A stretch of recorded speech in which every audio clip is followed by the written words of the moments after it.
Et bonjour à tous, j'espère que vous allez bien. Aujourd'hui, on va parler de Esclarmonde. Esclarmonde qui est une grande figure de Qatar. Esclarmonde qui est une femme, au passage. Une femme, donc une princesse mythique de l'histoire des Qataris.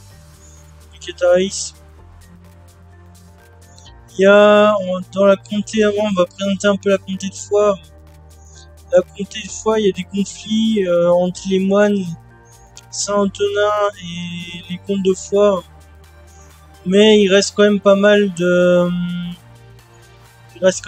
partisans au comte de Foix, en fait. Tous les autres abbayes ils sont partisans au comte de Foix. Enfin, toutes les autres abbayes. Il n'y a qu'une abbaye qui est vraiment contestataire. C'est l'abbaye de Saint-Antonin. Enfin, c'est les moines de Saint-Antonin qui vont se rallier plus tard pour combattre l'hérésie. Et du coup, ils vont se rallier et ils vont se mettre à traquer l'hérésie un peu partout dans le monde. Enfin, un peu partout dans la France, pardon. Avec Simon de Montfort en 1212. Donc, et les autres abbayes se montrent toujours favorables au comte de Foix. Comte de Foix, c'est ce que je dis, il n'y a qu'une abbaye qui conteste et qui se met au service de l'hérésie. Donc, le comte Roger Bernard officialisera ce don par un acte daté le 13 décembre 1163 qui accorde son apogée, qui accorde son appui à l'abbaye et qui lui permettrait d'accorder de nouvelles terres. En gros, il cède des terres, il cède pas mal de terres à l'abbaye et il finance pas mal les Qatars en fait, ce qui se trouve. Il se trouve qu'il finance pas mal les Qatars.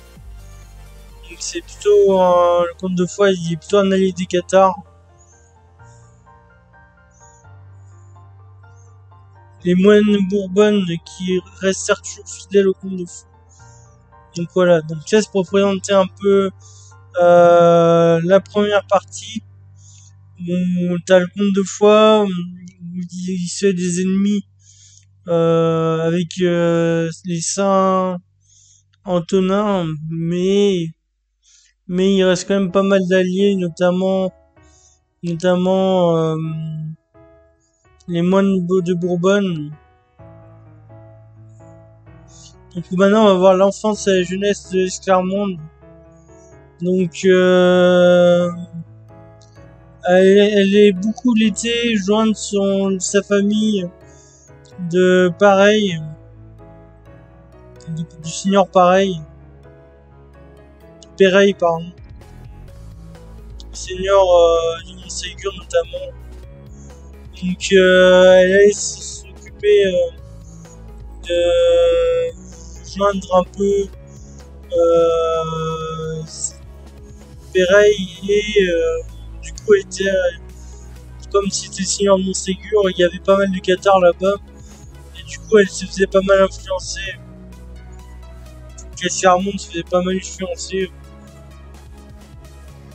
Au château au château de son partenaire, elle voyait arriver les bons chrétiens et j'ai noté que c'était une première relation entre les Qatars. Une première bonne relation entre les Qatars et elle.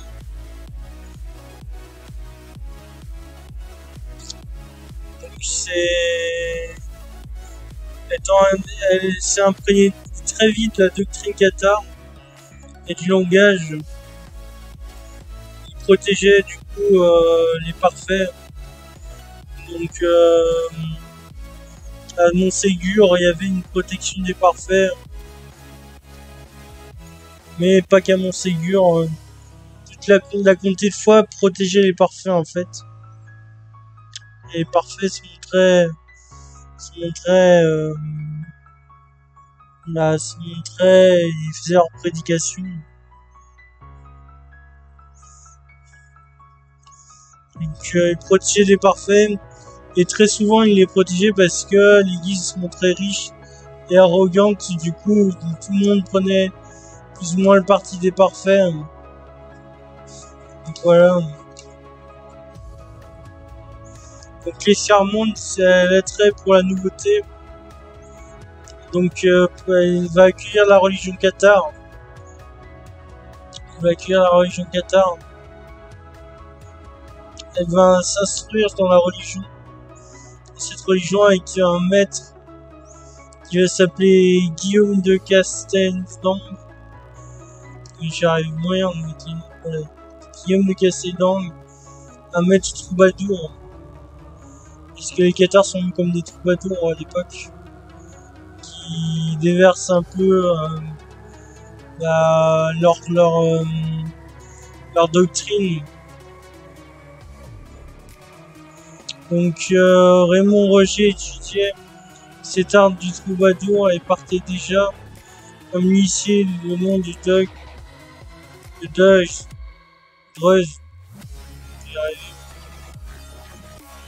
Donc voilà, là, toute la famille était influencée, Escarmonde était influencé. Raymond Roger, le frère d'Escarmonde, était aussi très influencé. Donc en 1975, Escarmonde arriva à ses 20 ans et fut mariée à un chef d'une famille en Languedoc, parent du comte de Toulouse, Raymond V.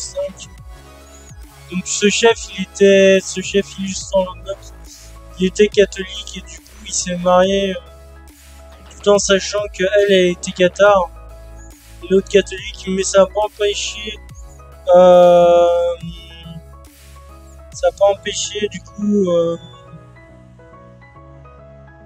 ça n'a pas empêché le fait que à sa mort tous les biens revenaient justement à Escarmonde.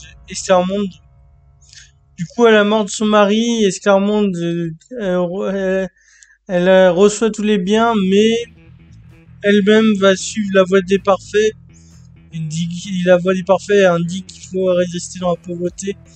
Du coup, ce qu'elle va faire, c'est qu'elle va notamment donner tous ses biens en fait. Elle va notamment donner tous ses biens à ses fils, à ses filles. Donc voilà. C'était un mariage arrangé politique à la base, mais il se trouve que ça s'est bien passé. Donc on voit une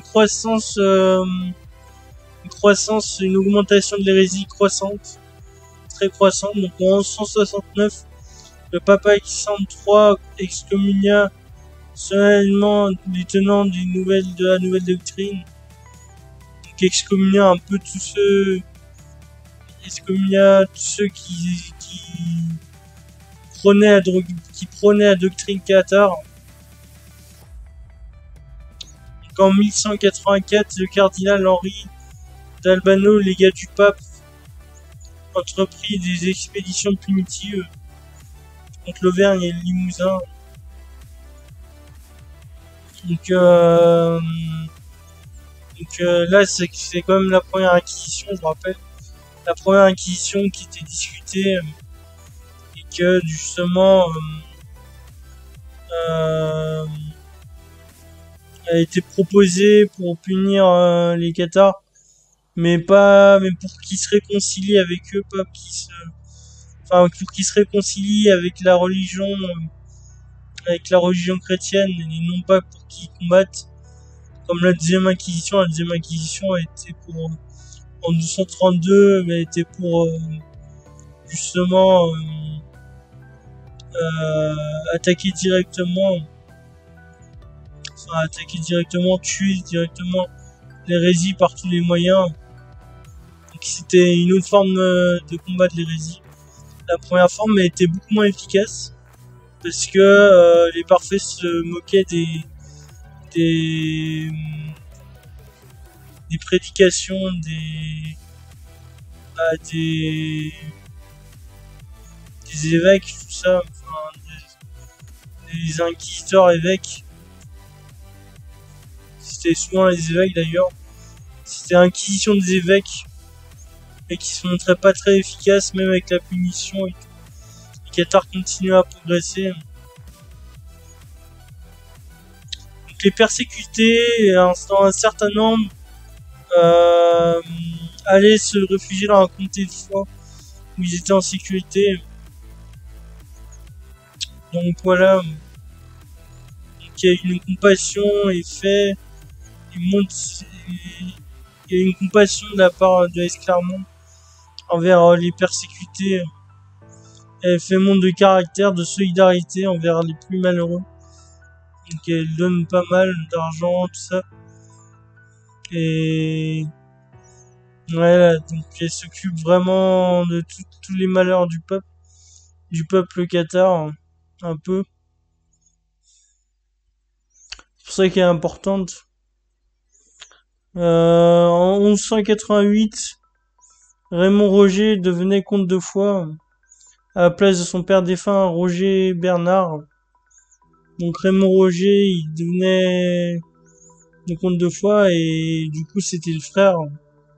C'est le frère à Escarmonde qui devenait comte de Foix.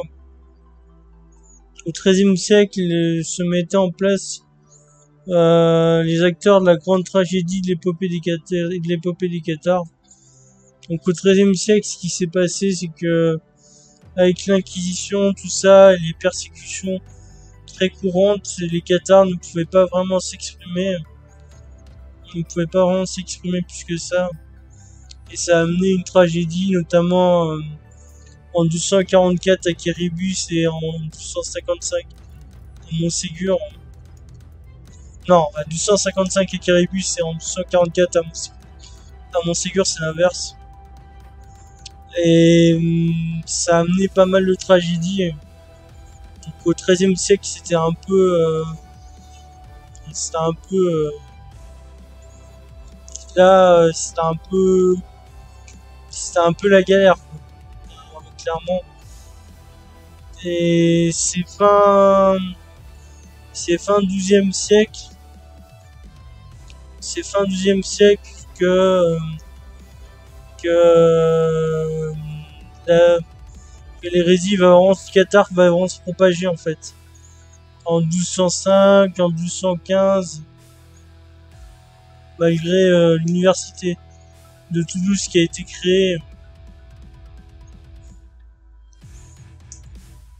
En tout cas, en 1198, un pape énergétique, dans la personne d'Innocent III pour combattre l'hérésie.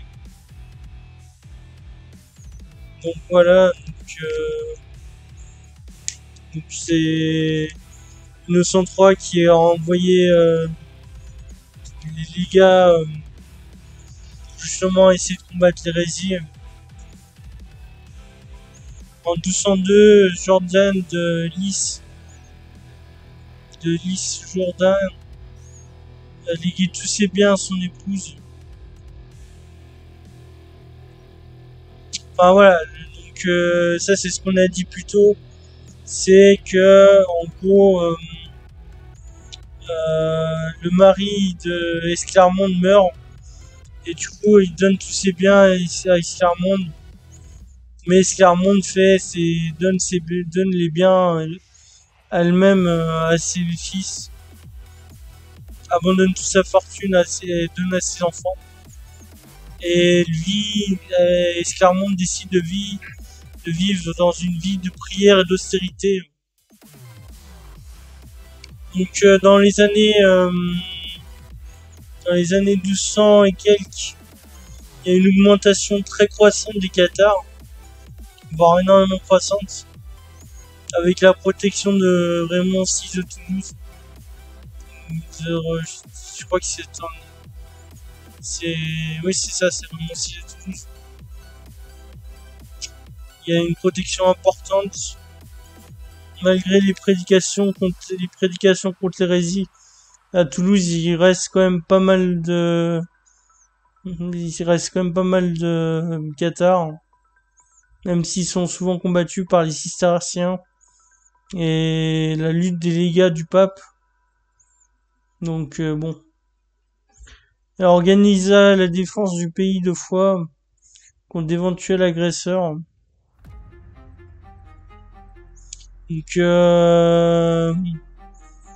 Donc Esclarmonde prit un pas important dans l'organisation des défenses, dans les défenses du pays, notamment du pays de Foix, enfin de la comté de Foix. Elle s'occupait aussi des activités dites sociales, c'est-à-dire qu'elle créait des hôpitaux, elle créait des activités,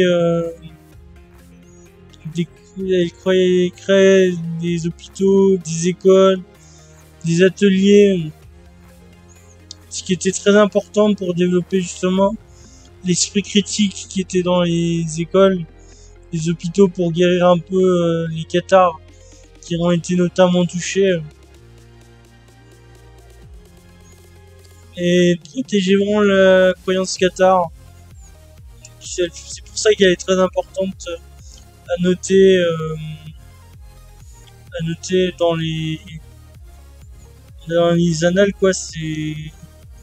Elle est très importante pour ça, parce qu'elle a pu défendre son pays face à comté. Et pour les cathares, et même ça va inciter les femmes cathares, l'influence d'Esclarmonde de Foix va inciter les femmes cathares justement à être de plus en plus actifs, voire plus actifs que les hommes cathares. Et les femmes cathares vont réussir à construire des maisons où justement au premier étage le cathare pourrait faire sa prédication.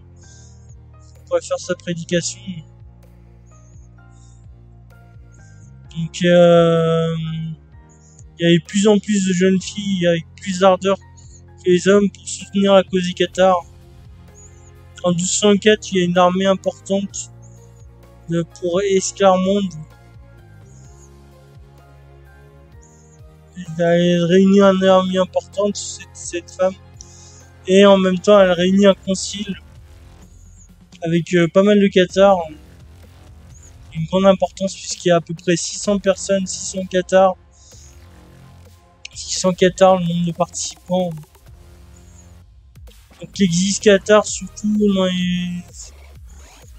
sentant qu'il y a des jours sombres qui arrivaient, s'annonçait, décida de se doter d'un lien qui se porte au commandement central et le refuge. Donc c'est pour ça qu'ils sentent que en gros ils ont besoin de se fortifier, et du coup qu'ils ont besoin de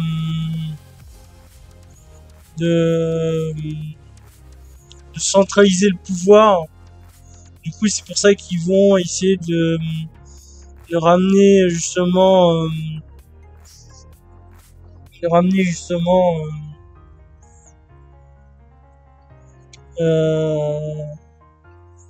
centraliser le pouvoir à Montségur, par exemple, dans la forteresse de Montségur. Raymond de Pereille a accueilli du coup pas mal de cathares dans sa forteresse. Mais malgré ça, Esclarmonde de Foix n'a aucun droit en plus. Esclarmonde de Foix n'a aucun droit en plus sur Montségur. Et le pape Innocent III lança la croisade. Donc le pape Innocent III lancera la croisade suite à l'assassinat d'un légat. Et du coup il va lancer une très grosse croisade qui va s'arrêter en 1229 avec le traité de Meaux-Paris. Je crois que c'est 1229 ou le traité de Meaux-Paris. À la fin de la croisade. Donc existe donc là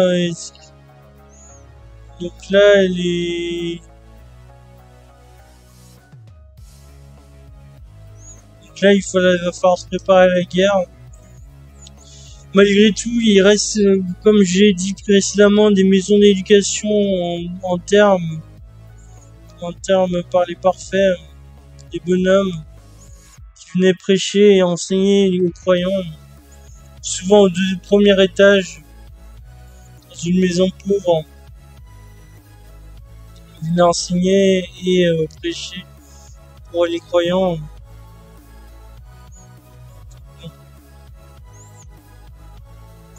Et Esclarmonde Esclarmonde, elle va aussi amener l'artisanat féminin à plus se développer.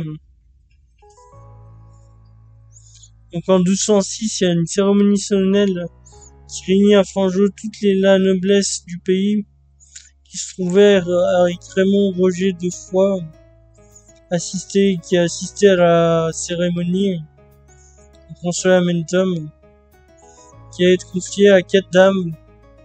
Donc là encore une fois, c'est grâce à l'influence d'Esclarmonde. L'influence d'Esclarmonde fait que du coup derrière les dames passent le consolamentum autant que les hommes. Le consolamentum, je vous rappelle que c'est le baptême, mais pas de la Trinité, pas au nom de la Trinité, mais au nom du Christ. Et c'est un baptême qui n'est pas dans l'eau, c'est le baptême de l'esprit, c'est pas le baptême de l'eau, c'est le baptême de l'esprit. Donc voilà, donc ils vont mettre en place, grâce à Esclarmonde en 206, un consolamentum, officiant célébra dans le serment de la joie de l'âme, enfin délivrer des liens qui l'attachent. Grâce au consolamentum, du coup, les liens qui attachent le corps à l'âme se séparent et normalement après tu peux devenir parfait. C'est-à-dire en gros t'as plus de lien avec tout ce qui est sexuel, tout ce qui est terre. En gros t'oublies tous les liens que t'avais avant, les liens terrestres, et tu deviens parfait. En tout cas, j'espère que cette petite vidéo vous aura plu. Et j'avais noté aussi un petit défaut, c'est que dans ces engagements, ils engageaient à jamais mentir, sauf que du coup, et à ne jamais jurer, et du coup, ça c'était un moyen pour l'Inquisition de les piéger, parce qu'ils ne pouvaient pas jurer, et du coup l'Inquisition les forçait à jurer, et du coup ils faisaient avoir là-dessus. En tout cas, j'espère que cette petite vidéo sur Esclarmonde de Foix vous aura éclairé. C'est une personne, une femme très importante, notamment dans la création des écoles, des phénomènes sociaux comme les écoles, les hôpitaux,